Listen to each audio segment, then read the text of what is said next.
Now we've got the crank built and trued up to as good as I can get it. We've got to replace all the bearings and seals in the crankcases. So this is basically where the crank runs. So if we have a look here, the crank obviously sits in here, into this section here. That's where it spins, and that's the crank, that's the main bearings. So that's all nasty and grindy.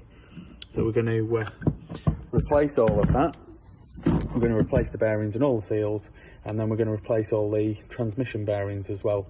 But before we do that, if you have a look in here, as you can see, it's not the cleanest thing in the world. So we've just bought, I was going to say new, but we've bought it secondhand, a new parts washer. We used to use like a traditional old parts washer, but we've got like a parts blaster, if you like. So it's going to still use parts washing fluid, and it's going to blast all of the nasty muck out of the crankcases, and then I'm going to put the bearings in, and I can put the crank in, and then after that I'll be putting the gearbox in.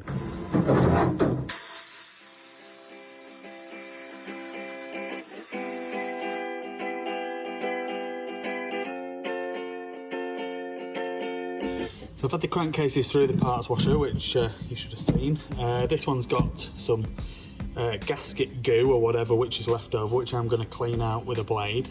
But I've noticed on the edge here, it looks like there's some damage to the case. So I'm going to flat that off on a on some wet and dry on a steel plate that I've got. And I've also noticed that there's some damage here on the crankcase as well. Now I'm going to clean it up a little bit, but I probably can't flat that down too much because it'll take too much material off. So I'm probably going to have to just stick a little bit of gasket goo on there before I put my gasket on. So I'm going to clean all the surfaces up. I'm going to clean this stuff out, and then I'm going to pull the seals out and the bearings and replace with new, and then should be good to go getting it built.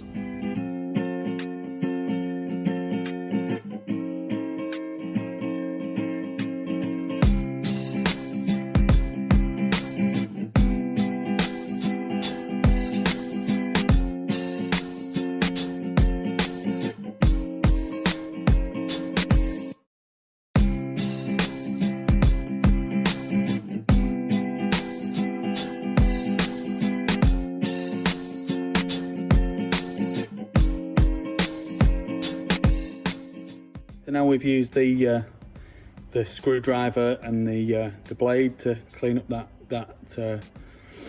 that gasket goo, and then we've flatted it down on a surface plate with a bit of wet and dry.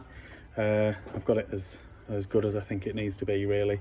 This bike's for my kids to ride in the field rather than a full restoration, and I'm sure that the gasket will take up the slight bit of imperfection in that surface, so I think that'll be absolutely fine.